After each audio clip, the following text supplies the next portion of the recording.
and killed. And I'm not saying millions of people have been killed by whatever these things are, but people have been killed, and it's known because it's working its way through the courts out of the VA. So I don't know, an object that is by definition supernatural, it's above the laws of nature as we understand them, and that has resulted in the deaths of people. We don't spend enough time thinking about like what that adds up to. Like, not good, actually, not good.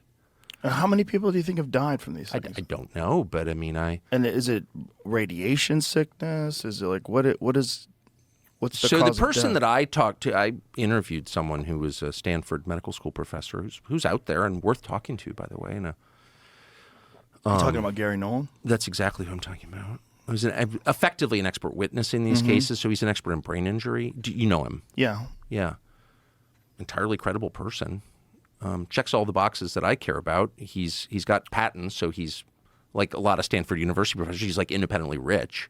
I mean, he flew to. I live in a remote place, and he flew to my place at his own expense because he wanted to tell his story. So he's got no profit motive here. He's the most highly credentialed person at the university, practically, at Stanford Medical School. We consider that a big deal. And he's worked on this for over 10 years.